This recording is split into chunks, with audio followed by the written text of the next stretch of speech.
Hello students, this is the second part of chapter surface chemistry. So without any further delay, let's start the video.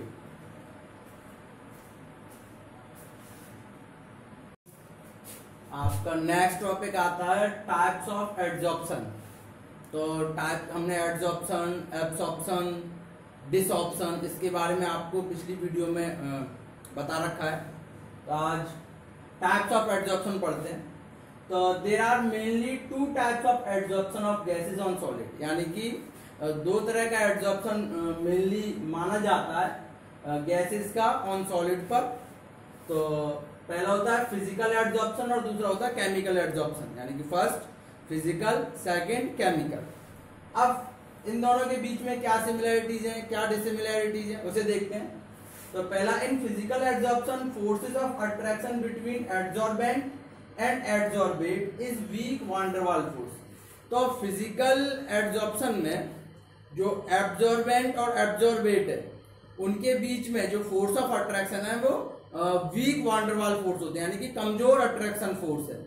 उसके अलावा in chemical adsorption adsorbate is held to adsorbent by strong chemical bond. लेकिन जो chemical adsorption है उसमें adsorbate adsorbent के साथ में chemical bond, उसके जो अट्रैक्शन फोर्सेस हैं वो काफी हाई होते हैं, स्ट्रॉन्ग होते हैं। सेकंड, इट्स लैक स्पेसिफिसिटी, इसकी स्पेसिफिसिटी क्या है, कम है। उसके अलावा केमिकल एड्सॉर्प्शन में it is highly specific in nature, यानी कि इसकी स्पेसिफिसिटी जो है ज्यादा है। उसके अलावा थर्ड पॉइंट पे increase in surface area of adsorbent adsorption also increase, यानी कि जैसे आप एड्सॉर्बेंट का सरफेस एरिया बढ़ाओगे एड्सॉर्प्शन उतना ही ज्यादा बढ़ता जाएगा। Same with the increase of surface area chemisorption also increase. Same वही कंडीशन यहाँ है कि जैसे जैसे आप सरफेस एरिया बढ़ाओगे सॉलिड्स का वैसे वैसे जो है केमिकल एड्सॉर्प्शन भी बढ़ता है। उसके अलावा नंबर 4 है, it decrease with increase in temperature, यानी कि फिजिकल एड्सॉर्प्शन टेम्परेचर बढ़ाने पर कम होता है। और इसमें it first increase then decrease with increase of temperature, यानी कि केमिकल एड्सॉर्प्शन में अगर आप टेम्परेचर बढ़ाते तो पहले तो एड्सॉर्प्शन बढ़ेगा लेकिन उसके बाद वो धीरे धीरे कम होता जाएगा। उसके अलावा no appreciable activation energy is required, यानी कि एक्टिवेशन एनर्जी की ज्यादा जरूरत नहीं होती। एक्टिवेशन एनर्जी मतलब किसी केमिकल प्रोसेस को स्टार्ट करने के लिए रिक्वायरमेंट ऑफ एनर्जी। तो एक्टिवेशन एनर्जी की इसमें ज्यादा जरूरत नहीं होती। लेकिन फिफ्थ जो केमिकल एड्सॉर्प्शन है उसमें sometimes high activation energy is required, लेकिन केमिकल एड्सॉर्प्शन में कभी कभी जो है हाई एक्टिवेशन एनर्जी की रिक्वायरमेंट होती है। तो ये मेन डिफरेंस थे between chemical adsorption and physical adsorption, note करें। उसके बाद नेक्स्ट टॉपिक देखते हैं।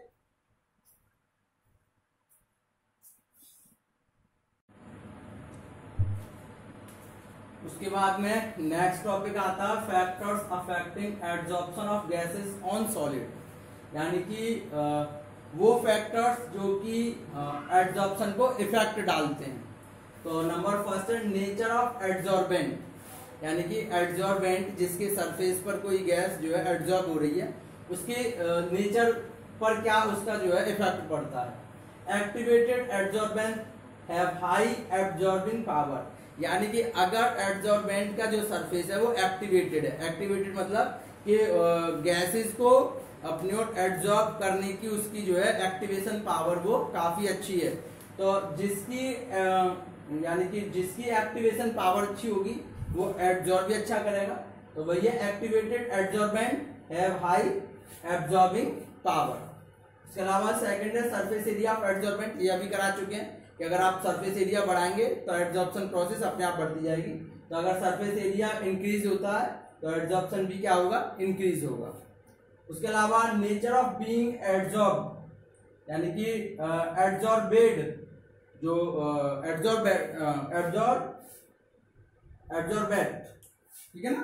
तो नेचर उसके ऊपर क्या है, तो easily liquefiable gases like NH3, HCl, Cl2, SO2, CO2, etc are absorb to greater extent, यानी कि वो गैसेस जो आसानी से लिक्विफेबल हो सके, यानी आसानी से उन्हें लिक्विड में कन्वर्ट किया जा सके। जैसे अमोनिया हो गई, हाइड्रोक्लोरिक गैस हो गई, क्लोरीन गैस हो गई, सल्फर डाइऑक्साइड, कार्बन डाइऑक्साइड, इस तरह की गैसें जो है आसानी से जो है जो लिक्विफेबल हो जाए वो एब्जॉर्ब भी अच्छी तरह से होती है।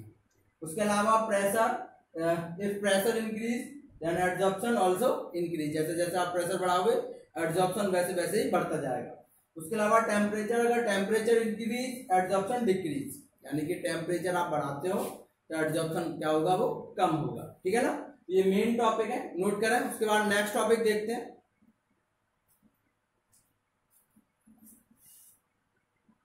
नेक्स्ट टॉपिक आता है एड्सॉर्प्शन आइसोथर्म, यानी कि एड्सॉर्प्शन आइसोथर्म होता क्या है? When the extent of adsorption, extent of adsorption मतलब x अपॉन m, यहाँ पे ये जो है x अपॉन m, तो when the extent of adsorption यानी कि x अपॉन m, x क्या है m क्या है, where x is the amount of adsorbate, यानी कि x जो है एब्जॉर्बेट का अमाउंट है, and m is the mass of absorbent, और जो m है वो मास है एब्जॉर्बेंट का। तो x और m का when the extent of absorption is plotted against pressure at constant temperature, यानी x अपॉन m का ग्राफ एट प्रेशर के अगेंस्ट हम खींचें with constant temperature, curve obtain is known at adsorption isotherm. तो जो curve हमें मिलता है जब हम ग्राफ ड्रॉ करते हैं उसे हम बोलते हैं एड्सॉर्प्शन आइसोथर्म। ये extent of adsorption x upon m और p के बीच में ग्राफ है। तो जैसे जैसे आपने टेम्परेचर बढ़ा रखा है वैसे वैसे कर्व नीचे है, भाई टेम्परेचर बढ़ाते हैं तो हमें पता है कि एड्सॉर्प्शन जो है कम होता है। 273 केल्विन पर ये वाला ग्राफ, 244 केल्विन पर ये वाला ग्राफ, और 195 केल्विन पर सबसे ऊपर वाला ग्राफ। तो जो ग्राफ x अपॉन m और p के बीच में खींचा जाए एट कांस्टेंट टेम्परेचर पर, उस ग्राफ को हम बोलते हैं एड्सॉर्प्शन आइसोथर्म। ठीक है ना, नोट करें इसे। उसके बाद नेक्स्ट टॉपिक देखते हैं। नेक्स्ट टॉपिक आपका आता है फ्रेंडलिच एड्सॉर्प्शन आइसोथर्म। तो फ्रेंडलिच ने जो है एक इक्वेशन दी थी जो एड्सॉर्प्शन एक्सटेंट और प्रेशर के बीच में रिलेशन शो करती है। तो Freundlich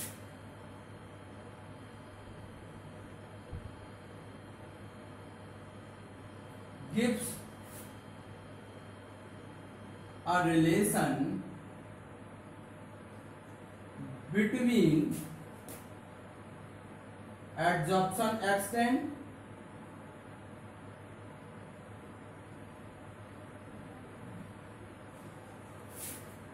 x upon m and pressure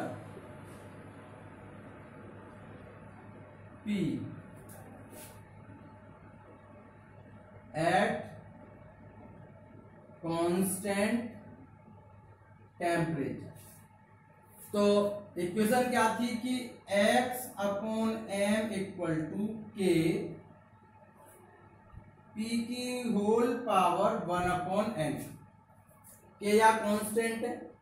उसके बाद taking log both side, taking log both side, तो ये हो जाएगा log x अपॉन m, हो जाएगा log k plus 1 upon n log p।